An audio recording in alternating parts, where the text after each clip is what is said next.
Today's story is about Opus' wife's younger sister Marie, the only person in the world that he doesn't want to see in his entire life. It was Marie's fault that Opus' wife Brenda cheated on Opus and she died. If Marie had kept her curse to herself, Brenda would still be here with Opus. Okay, let's go to the story and see what happened in Opus' life. The sound of the dirt hitting the coffin was dull, which matched the dreary day. I was standing there, watching as the minister said some words meant to ease the suffering of those left behind. I held my daughter's hand, her husband standing just behind us. His hand was on my shoulder, offering comfort. My son was standing next to me, his girlfriend beside him. At 49 years old, I never expected to be standing at graveside, burying my wife. I always believed deep down I would be the first to go.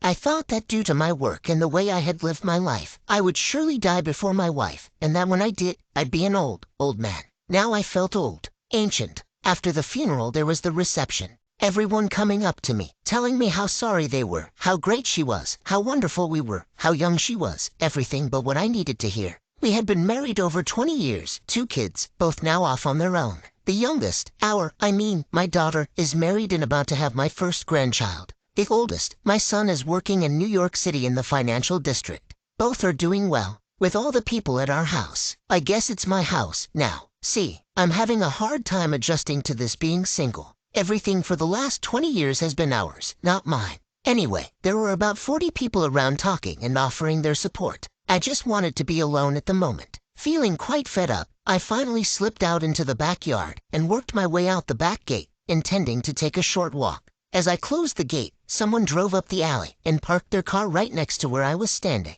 "Jeff, how are you holding up?" It was Marie, my wife's younger sister, the one person in the world I didn't want to see at the moment. You see, it was partially Marie's fault that my loving wife was dead. Okay, maybe that isn't really fair to Marie or my wife, but in my heart I knew that if Marie had kept her damn interests to herself, Brenda would still be here with me. "I'm just going for a walk, Marie. Everyone is inside. You've been mentioned." I didn't smile, nor did I invite her openly. I just stated the facts as I saw them. I now wanted to be away from here for certain, and I was sure Marie would try to invite herself on my walk. I should have known better, as she just brushed past me and went into the backyard. She had always been all about Marie. That's why when Marie had taken a sudden interest in Brenda's personal life that I became suspicious. That was out of character for her younger sister in many ways. I sighed, glad to be free of her for the moment. There was a cloud hanging between us, and a chasm that to me seemed insurmountable now. Family or no, Marie was persona non grata around me. It's a long story about what happened and how it all mushroomed into the funeral today. Life goes on, just like water in a river, always moving relentlessly onward.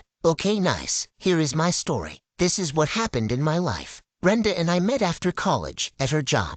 I had been into the insurance company she worked at to renew my policies on the house and car, and she had been the agent assigned to me. I found myself making excuses to go back after our initial meeting, and somewhere along the way finally got the nerve to ask her out. After several months of dating, we had seen that we were deeply in love with each other, so we got married. 2 children and a full and wonderful marriage. Right up until 2 years ago anyway, I had never questioned getting married to Brenda. We were like 2 peas in a pod, and very compatible. Then Marie had gotten interested in Brenda's life. I'm sure she was well-meaning. I'm sure that Marie thought that Brenda needed to reach out and grow. Everything one could see in a person who was trying to be better and more loving of those around her, you could have seen in Marie. She had been trying hard to help Brenda with what Marie saw as shortcomings. It started with Wednesday night girls' night out. Soon it grew to Wednesday and Fridays. Then Sun was added. It seemed that, after a while, Marie was spending more time with Brenda than I was. Of course, that was true only because Marie was capitalizing on Brenda's time when normally I would have been.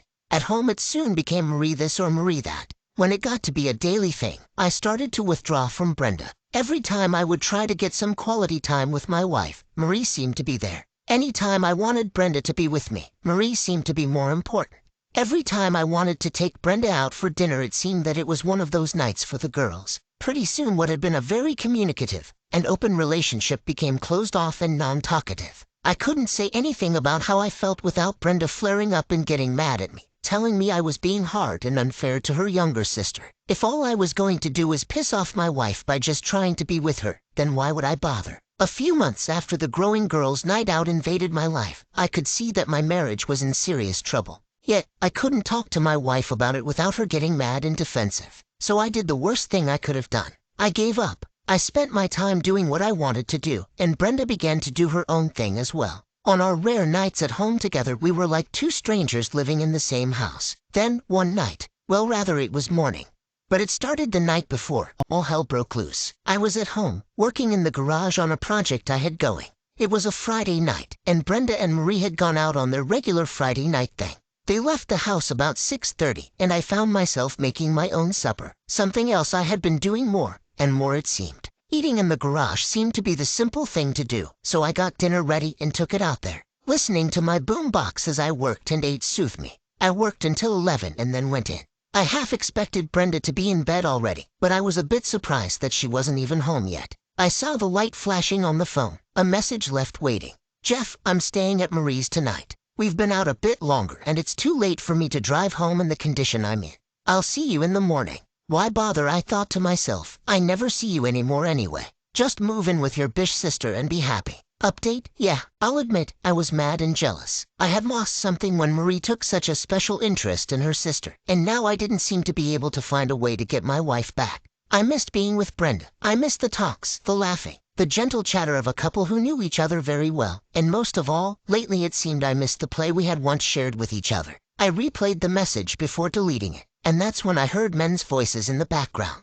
There were men at Marie's house with my wife. It sounded like a party going on too. I picked up the phone and dialed. After 9 rings, someone picked up. A man's voice. Yeah, it's your dime, don't waste it. Yeah, let me speak to Brenda, please. Is she the one with long hair? She's a bit tied up at the moment. Maybe call back tomorrow like around, say, noon. This is her husband. I need to speak to her. Put her on the phone. Duck off. Click. The bast had hung up on me. Getting mad, I redialed the phone. Nobody picked up. I tried 3 times over the next half hour, getting madder and madder. Finally, I had enough. Grabbing my car keys off the counter, I left the house and drove over to Marie's. There was nobody home at her place. That's when I remembered I had dialed Brenda's cell phone.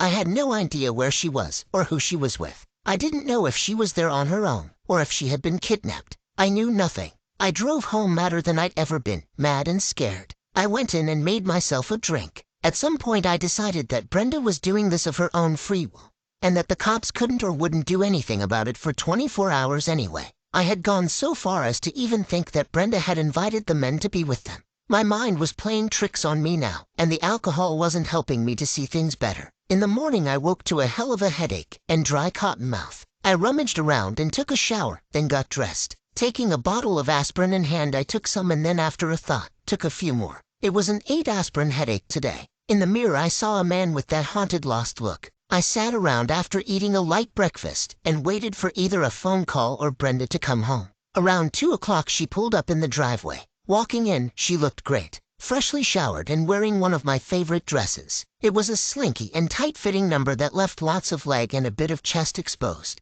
In the past, Brenda had only worn it when out with me, and even then, only if she wanted to get laid that night. Sorry for not getting home last night, dear. Marie and I had a few too many. And then by the time we got to her place I was real tired, too tired to drive, so I crashed at her place. Oh, yeah, slept until just a little bit ago. Took a quick shower and here I am. Oh, what's wrong, Jeff? You seem upset. Well, I called your cell last night, several times after the first call. It seems that the person who picked up said you were tied up. I told him that I was your husband and he hung up on me. Nobody would pick up after that. Now I see the dress you were wearing and I have to ask myself, did you wear it for some other man? I am also wondering where you wore it since I drove over to Marie and neither of you was there. Her place was dark. Brenda sat down. Too bad she missed the chair. She had turned as I was talking. Hearing that I had called and a man had picked up her cell phone, going white in the face. I guess she thought that the easy chair was a bit closer to her than it was, but she missed it by a foot or so. She didn't move from the floor though. Her hands were on her face and she was crying. I couldn't stand it, as it was plain as day that she had done something she was ashamed of. I got up and stormed out to the garage. I locked the door behind me and cranked up the stereo as loud as I could stand it. I didn't accomplish much other than to bang things around for a couple of hours and mostly just cuss at Marie, Brenda and the asshole on the phone from last night.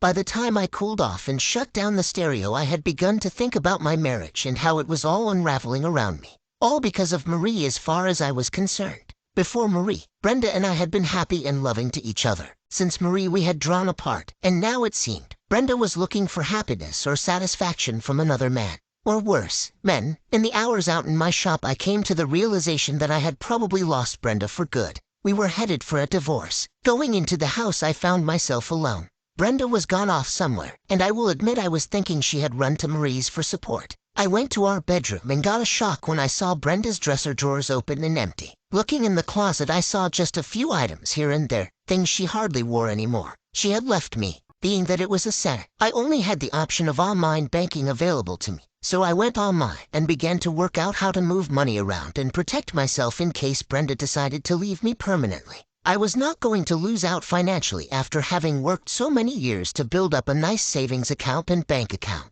After that I called a buddy of mine who had been through a divorce and we made a date to get together and talk about Brenda and me. I called our kids and told them things between their mom and I had gotten straight and she may have moved out. My daughter asked me where and I honestly said I didn't know. Update 1. A week went by, with me working every day, hard and busy to keep my mind off my downward spiraling home life. At night I would drink and sleep, getting up just in time to shower before heading back to work. That said, 1 week to the day since the last time I had seen my wife, I met up with my buddy and we talked. He didn't have much advice for me other than what I already sort of knew. Protect my assets first, then worry about her and what she may do, or want or try to do. I never heard from Brenda the whole week. No phone calls, no stopping by work, nothing.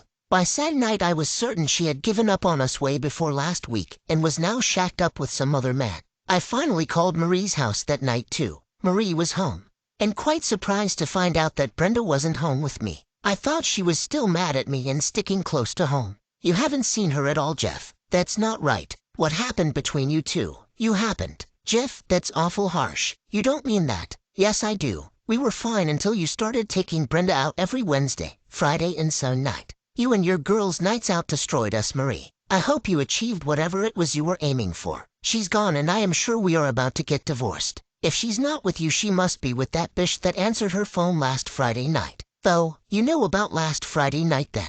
I know that Saturday afternoon she showed up at home in her wanna-get-laid dress, all freshly showered, and then I told her about some strange guy answering her phone and she just sat on the floor and cried. Later on, when I came in from the garage, she had packed her things and left me. So, duck you, Marie. You and your bullshit cost me my wife. Don't ever come around me again. I heard her yelling not to hang up, but I was too mad to listen to her. I just wanted to shut everything out. Her, Brenda, that other man, and life in general. Furious didn't describe my feelings or thoughts. Just hearing Marie on the phone was enough to set me off. I was angry all over again, angry and lost. My wife was off somewhere, I knew not where, and I had no way of fixing things. After shouting into the phone, I slammed it down so hard I broke the handset. Now I had to buy a new phone on top of everything else. It was a while before I decided to get up and go to bed. As I got up I noted that I had been sitting right where Brenda had collapsed on me not such a long time ago. By morning I figured I had actually lost on the equation, and would have been far better off just staying up all night drinking.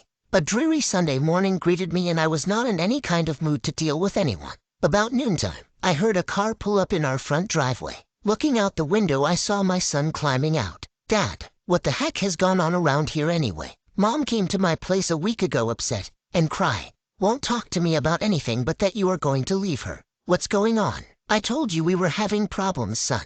Besides, she left me. She packed her things and ran. This is the first I knew where she was at all this time. Yeah, Mom came to my place. Well, it was kinda embarrassing. I had a friend over and she spent the night. I didn't even know where your mom has been. When did she show up at your place anyway? Sunday, after you called and talked to me. She refused to let me call you and talk to you. She wanted me to leave you alone for fear that you'd hunt her down.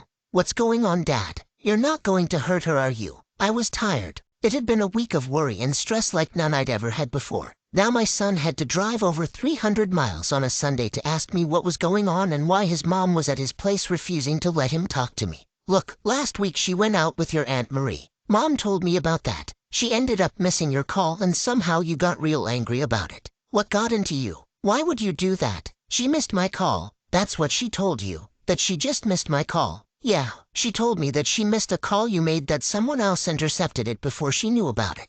Then she said you got real mad at her. She was afraid so she ran. That isn't quite correct. She missed telling you some important details. Then why don't you tell me what happened, Dad? Last Friday night your mom went out with your Aunt Marie like clockwork. I was in the garage working on a few things for a while. I came in about 11 and found your mom wasn't home yet. I saw she had left a message on the phone that I had missed. She told me she had too much to drink and was going to stay at Marie's. Okay, she told me that part. About the message, I mean. Yeah, well, when she left the message I replayed it to make sure I understood it right. I've seen you do that lots of times. You always replay messages like that. I replayed it, and in the background I heard men's voices. That worried me, so I called your mom's cell phone. It rang 9 times, and then some strange guy picked up. I asked to speak to her, and he told me she was tied up at the moment, to call back tomorrow afternoon. I told him I was her husband and to put her on now. He hung up on me after telling me to duck off. Oh shit, Mom sort of sugar-coated that part. So, Mom cheated on you.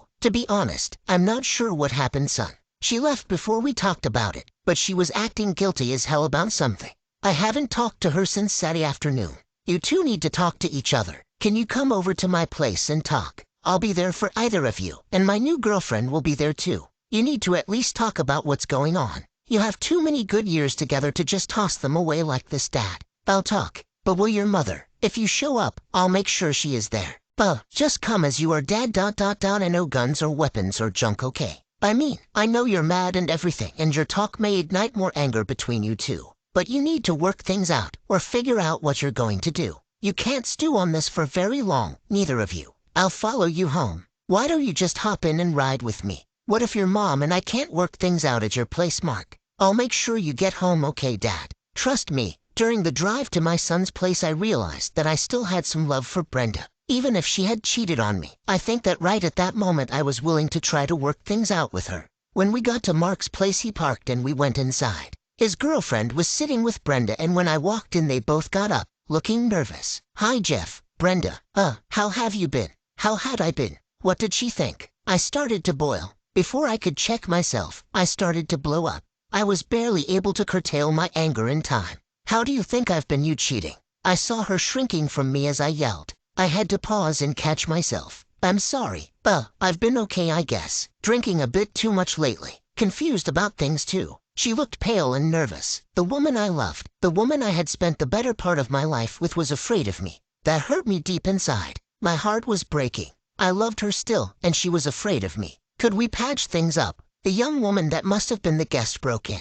I'm Jill. You must be Mark's father. I wish we could have met under better circumstances. I took her proffered hand and shook it gently. Me too. I hope that we can get to know each other a bit more though. Mark hadn't told us he was seeing anyone yet. I glanced knowingly at him. He saw the slight reprimand in my eyes, I'm sure. Jill kept me on track. Look, you two need to talk, so Mark and I will be in the other room. If things get sticky or loud, we'll come to the rescue, okay? You guys just sit and talk things over for now. Try to keep your cool though. This is an apartment building and the walls and floors are thin. Mark and Jill left us to our own devices. I guess I need to explain things to you, Jeff. First of all, I'm so sorry. I really am. So, you have something you need to be sorry about. Did you sleep with some guy? Not exactly. I don't understand. Not exactly. That's kind of like being half pregnant, dear. It wasn't just one guy, and we didn't sleep. More than one guy.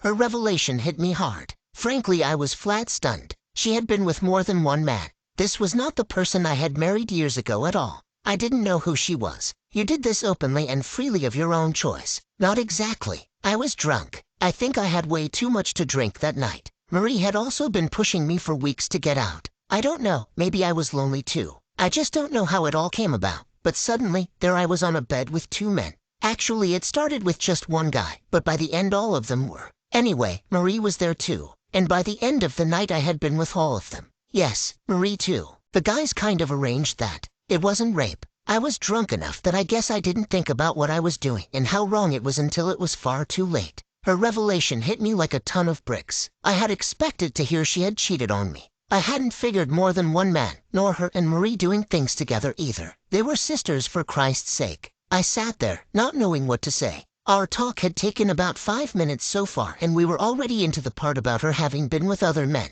She wasn't hiding, or I didn't think she was hiding anything from me. She must have read my mind. I will tell you whatever you want to know, Jeff, if I can. Part of all that went on, I'm not sure how it came to be. I'm not sure when I became a slut either. I am though. I don't know what caused me to forget my wedding vows, or my husband waiting for me at home. All I do know is that at one point I heard myself begging for more. I'm a terrible person. I don't deserve you. I don't deserve to live." Her sobs took over her ability to speak and she just collapsed. I watched her, not knowing who this person in front of me was. I didn't say anything. I was too shocked and stunned to even know where to start. This was all too much for me to handle. I began to feel ill. Update 2. I started to throw up. I calmed down and was able to settle the stomach with a glass of water. Wiping my face off, I returned to the kitchen table. Brenda was in tears, crying softly. I wanted to go to her and hold her. The problem was I didn't know if it would be okay ever again. I sat down heavily, wanting to be able to know what to say or ask without getting sick again. "So, you and Marie's nights out were for scouting for men then?" "No, that never happened before. We had gone to a new club. I told you that I had been drinking too much. Anyway, these guys were buying us drinks and dancing with us. They complimented us and made me feel beautiful and play. Then, the next thing I know I called you and left the message that I was too drunk. And then we went to their place. Lately I hadn't been paying attention to you. Are you hearing yourself, Brenda? You're the reason. You and your sister. You haven't been letting me even try. I've tried to get you to go out with me, but you've been crying that you and Marie needed to be together. Not only that, but you told me in the message that you were at Marie's, Brenda. You lied to me. No, at the time I thought we were going to Marie's. The men wanted to take us to their place first though. It was just to be for a minute so one of them could pick up something. So we never thought it would be a problem.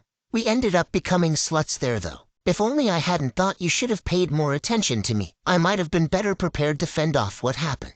I couldn't help my voice raising as she mentioned again that she thought it was my fault somehow. "I haven't been paying enough attention to you lately. Again with that. God damn it. Need I remind you that you've been the one ignoring me? You're the one that has been going out with Marie every Wednesday, Friday and Saturday night. Always Marie this and Marie that. You've blown me off more and more while taking up her cause to me. You're the one who has been pushing me out of your life." I saw from the way her eyes changed that she suddenly realized she wouldn't be able to blame me all much for what she'd done. "I know, Jeff. I didn't realize it was me until now. You're right about that part. You hadn't been paying attention to me because I had been with Marie so much and cutting you off from me. That, and it pissed you off so much too. You like being a slut then. You've mentioned it several times. I've never called you a slut nor have I treated you like one either, you know. I hate it, Jeff. Hate it. Something inside me snapped that night and I found out I liked what I did with those men. It was the tastes, textures, sizes, and combinations, I guess. It was all so different and new to me.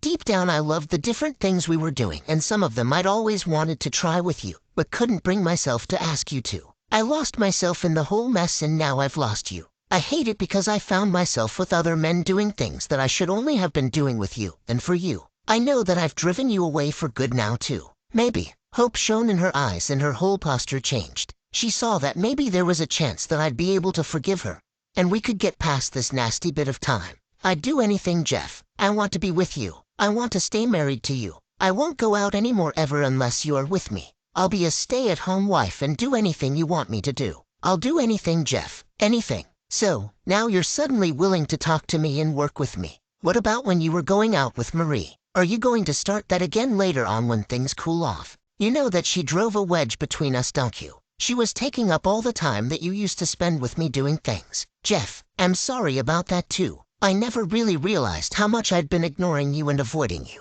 I don't know why I let myself do that either." "Well, it isn't going to be all that simple now, Brenda. You've cheated on me. Bus really. You have been with other men, several of them. How do you think that makes me feel? Do you have any idea of what that makes me feel like?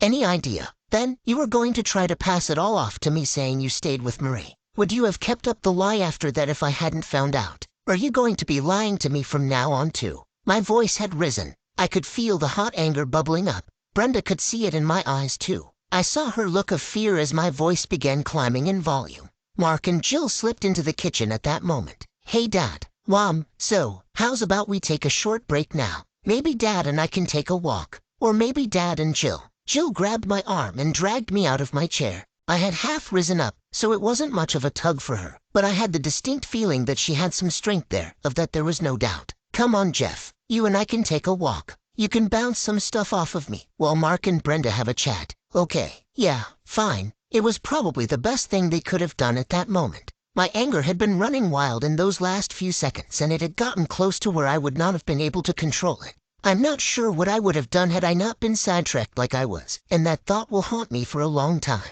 We walked for about a block before Jill started talking to me. "Jeff, I know you're angry and you have every right to be. Brenda and I talked about what she did while Mark went to get you. She is really repentant, you know. She is so sorry she did something like that and possibly ruined her marriage. She really is feeling guilty about it all. I believe her, and I think the alcohol played a large part in this whole mess too. And so she should feel guilty. She messed up big time. First her bish, sorry, her sister Marie takes up most of her free time that she used to spend with me. Then they both end up in a drunken gangbang. I want to kick them both. I hate her for that so much right now. I just don't know I'll ever get over it. You know, my mom and dad went through this very same thing a few years ago. Mom went out with her girlfriends a couple times a month.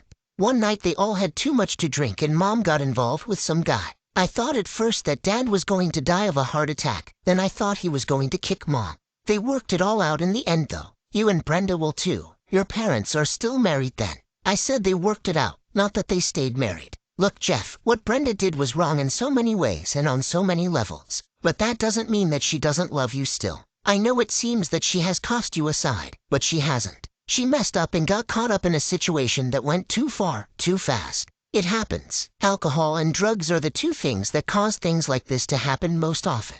Lowered inhibitions coupled with peer pressure and having fun can do that to anyone. Well, it doesn't really matter now, does it? I mean, the dirty deed is done and she strayed. I, on the other hand, never strayed. Of course, I didn't have a sister or brother coming over dragging me away from my wife all the damn time either. We were walking and talking and I found my anger subsiding. Jill had a way of talking softly and soothingly that helped a lot, that was for sure. I wasn't sure where Brenda and I were headed now, if we'd stay together or if we'd divorce, but I was willing to try to work through it all. I think I can go back and talk a bit. I have a question or two for you. Okay then, ask away. I was trying to cheer up and sound like it too. Inside I was all messed up still, and not in any mood to be happy at all. Maybe that was part of my problem. I was trying to figure out why Brenda would get into such a situation, and then when she had and I found out, it had hurt me to the core. I was trying to hold the anger in, to keep myself better than her. Righteous indignation perhaps. Jeff, before Marie began coming over and taking Brenda away all the time, how were things between you guys?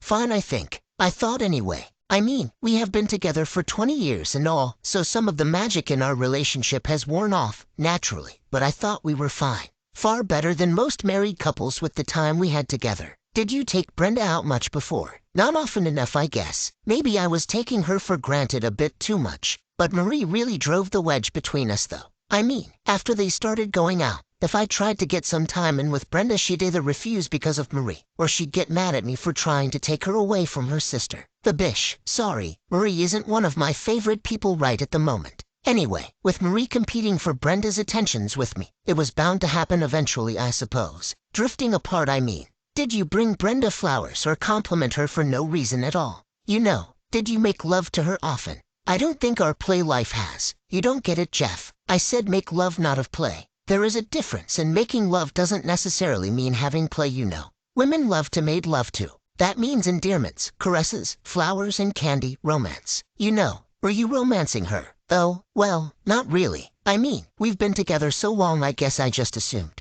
that the hard work and effort needed to keep her was a thing of the past. No, I mean, damn, you have a hard way of putting things, don't you? I know one thing though, I shouldn't have to keep fighting to keep her faithful to me. That's something that placing the ring on her finger should have stopped totally. Okay, I can see your point there. I also know that a couple need to keep each other close to each other's heart. Small things, here and there, add up to the big thing. Know what I mean? Okay, I guess I could have and should have been working harder at letting her know what I thought and how I felt. I suppose I could have tried being more romantic too. Jill was working hard to make me think clearly, something I needed to do. But she wouldn't give me a chance after I realized I may be losing her. I mean, I tried to take her out. I tried to do things for her, and I even complimented her more, trying to let her know that we needed equal time together. Marie had already taken that time away though. Some of the biggest fights of our marriage have been in the last few months over her and Marie's girls' nights out. She was all about her sister and far less about us. I hate to say this, Jeff,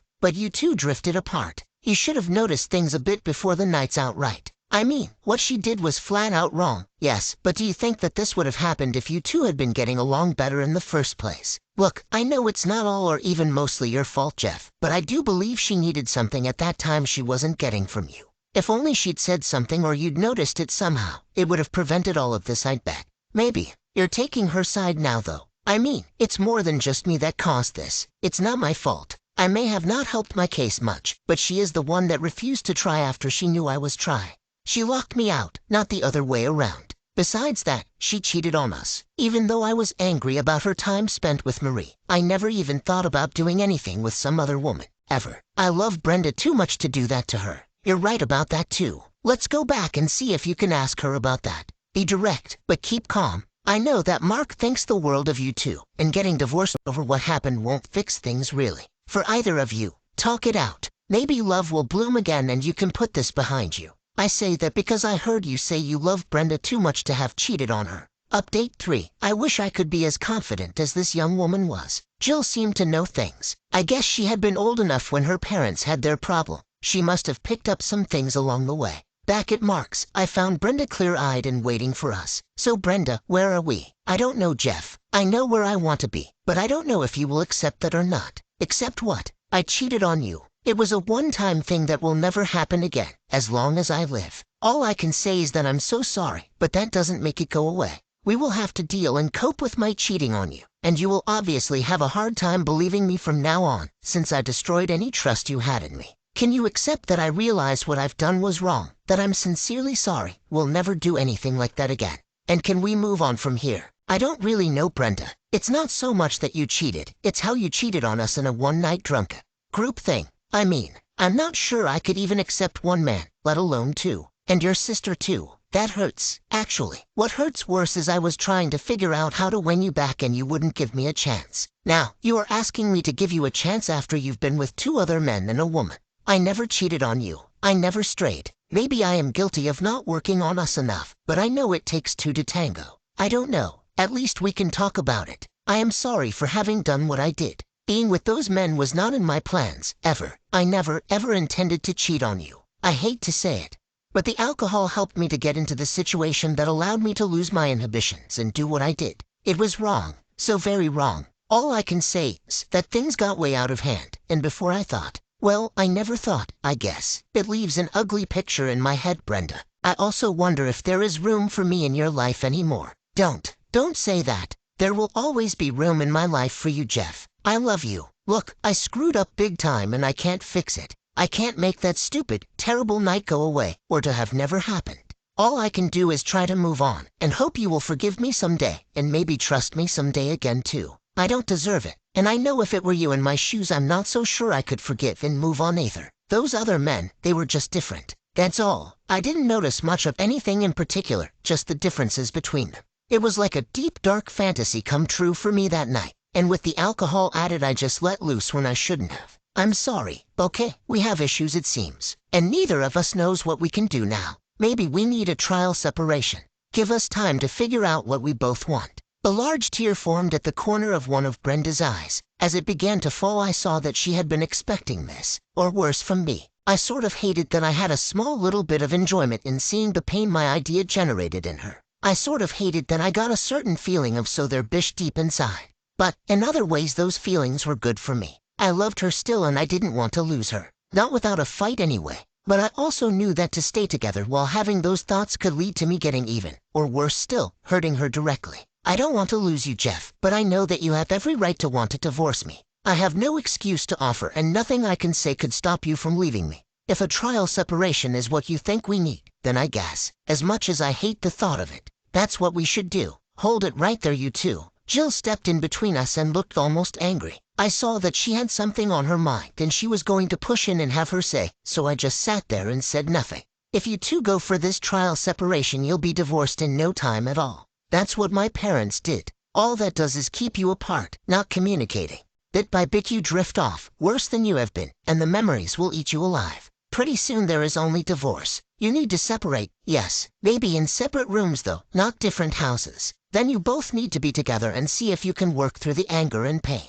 I know this because I saw it when it happened to my parents. Today, you go ask Dad who he loves. He'll say my mother. Mom will say the same thing, my father. Yet, they're divorced and apart. No way can you do this. You both have to face this mistake head on. The authority in her voice rang with some truth to me. I knew what she was saying was reasonable. But what about those thoughts of mine, and my pleasure in Brenda's pain? I looked at Brenda and thought hard for a bit. Could I let her into my house again? Could I not want to kick her or hurt her over the next weeks or months? Could I ever learn to cope with all that had happened now? Jill's voice cut through the sudden silence. Jeff, Dad, my son's voice sounded his concern. What? I was uncomfortable with the pressure being placed on me, and I could see that Jill and Mark wanted an answer. You guys, you're being way too hard on this old man. Okay, maybe a trial separation is a bad idea, but I'm just not sure how safe Brenda will be around me for a while. At times I want to choke the living. I do have more than a little anger over this. You do realize that, don't you? We know, Jeff. Look, when my parents were at this very stage, they should have been together working it all out, instead of being apart dwelling on the negative. It won't be easy, then I do know, but you both need to be together if you are both going to stay together. If you can't manage that much, then you need to be divorced. The only real way you can find out is to stick it out for a bit. I knew that Jill meant only the best, but how much did she know, and how much of this was a young person having wishful thoughts and unreal ones at that? I thought a bit more, trying to figure out what alternatives we actually had. I was dubious. I could hardly believe how angry I still was with Brenda. And here they were, telling me to be with her and work it out. What if I blew up and really hurt her physically? Not only would I lose her, I'd probably end up in jail to boot. I also knew that having been apart this week had extracted a toll, one that I hated. Also, deep down, I realized that if it kept up, we would be a statistic in the scheme of life. I really don't appreciate you two kids threatening me and browbeating me into this, I said to Mark and Jill, so I won't make a decision like this under duress. Mark, take me to a motel for now. I'll phone or come over tomorrow morning and let you know my decision after I've had time to think this all out. Final update. When I returned the next morning in a cab, Brenda was seemingly still sitting in the same place, and Mark and Jill had distinctly more sober expressions on their faces than they had yesterday. It was obvious that none of them had slept any at all. I knew I had to give them my answer. Maybe you should come home, Brenda. I promise I will try my damnedest to not hurt you or anything. But you need to know I will probably yell a lot once in a while. I suppose we do need to be together in order to work things out, if they can be worked out. I'll stay in our bedroom and you in the guest bedroom. Apart, yet together. I can't promise anything more than that, though. Brenda sat there, tears running down her face. I could see she was happy about it, yet apprehensive too. She was thinking, what if I got violent, or something? I could see it in her eyes. I probably had the same look in mine too. Trust goes a long ways to dispelling that look, and the trust in our marriage was now long gone. It was going to be a long, hard road for a while. How about counseling? Brenda's question cut through the air like a knife. It was a question I had thought of myself, way before all this occurred. Back when it was just Brenda and Marie having their nights out far too often, and locking me out. We have two right here, it seems. At least, Jill is pretty good anyway. No, that's not what I mean, Jeff, and you know it. I know. Okay, we both need it, apart and together, so we'll do that starting tomorrow. I'll call around and find someone. We will call around and find someone to help us set it up. Brenda got up and left the kitchen. I stood there, wondering what was going on now. A few minutes later she came back, suitcases in hand. Can we go home now, Jeff? Where's your car? Dad, I'll get it. It's down at a local parking garage. Jill can drive, and she'll help out. Won't you, Jill? You betcha. After all, I am going to be the newest member of the family. What? Both Brenda and I asked that what at the same time. Though, in all the excitement, I guess we forgot to tell you. I proposed to Jill last Saturday night, and she accepted. She's going to be my wife. Jill is more than welcome in this family, no matter what happens. I hope you two are happy together. I hugged Jill and then handed her off to Brenda. Shaking Mark's hand, I pulled him in and hugged him too. I hope you two learned something from what's happened this week. Sorry to have rained on your parade too, Mark. You deserved much better. We left together. It was a quiet, intense trip home, though. Each of us in deep thought. That whole next week went the same way. The tension kept building and building. Our first appointment together with the counselor was the following week, and I wasn't sure we'd make it. We did, but just barely. We made that first appointment, and the following ones, until one day the counselor cut us loose on our own. We had spent the last 8 months going once a week together. Separate individual visits were interspersed in between those. We worked it out, and while it was not easy, we managed to get around the whole nightmare in the end. One day Brenda came home from the doctor troubled. I saw that something terrible was wrong, but she wouldn't tell me at that moment. She took a walk alone. When she got back, she called me into the living room. Jeff, I have some bad news. About me. What? I knew that she'd never cheat on me again, and I also knew that she'd been bothered by something for quite some time now. Brenda had always been one that didn't like to talk about her issues with anyone, even doctors. She broke down crying. I am sick, Jeff. Real sick. They said that I have I have cancer. It started in my ovaries and it's spread now. They didn't catch it in time. They don't think. I was numb for the second time in my life. What was she saying? We would fight this. Cancer was being beat all the time now. There were treatments. We would win this battle. Together. I told her that. Each thing I said in order only brought more tears from Brenda. By the time I realized that there was more to her tears, I was beginning to wonder if she was going to fight at all. It's beyond fixing, Jeff. This appointment today was with a specialist that my doctor wanted me to see. He ran a few tests and made me wait for the results. He was about to cry when he told me the news. The cancer has spread to my lymph glands and liver. It's also in some other parts of my body, and he's afraid that it may have spread up into my head too. The MRI. Oh God, I don't want to die, Jeff. I don't. I love you. I wasted all that time with Marie and caused our troubles when I should have gone in to see the doctor way back then. It's my fault. I ignored some of the symptoms. It spread. I wanted to be there for Marie since I thought she needed me. It's too late now. I only have a few months. I am so sorry, Jeff. Brenda, I'm the one that's sorry. What can I do for you? What can we do? Just hold me, Jeff. Love me and hold me. That's all anyone can do for me now. I did just that. Forgotten were those days of anger and pain. We had new anger and new pain in our lives now. The dreaded cancer. Other than the time when we were apart and Brenda had fallen, we had been a happy couple. I tried my best to keep a positive and happy attitude around her the whole time she wasted away. Once we thought that some of the treatment may have been helping her, but we later found out that was not the case. She lasted a few months longer than the doctor's original estimate, but she had her children and I with her when she passed. So, you see why I have issues with Marie. Maybe I'm being unfair. Maybe I should forgive and forget. I just can't, because Marie led my wife into a net of pain and suffering, causing us to lose precious time together, even to the point of almost tearing us apart. Almost a whole year destroyed. The year that could have been spent with us loving each other, not struggling to overcome Brenda's one-night mistake. Not to mention, maybe that cancer could have been caught. I don't know. I'll always wonder though. Thank you for joining us on Revolving Time, where we bring you real-life stories that explore the complexities of the human experience. We hope that our stories have provided you with insights, inspiration, and a renewed appreciation for the power of human resilience. We encourage you to subscribe to our channel and stay connected with our community. By subscribing, you will be the first to know about new stories and events, and you'll have access to a library of inspiring content. Thank you for being a part of our journey, and we look forward to sharing more powerful stories with you in the future.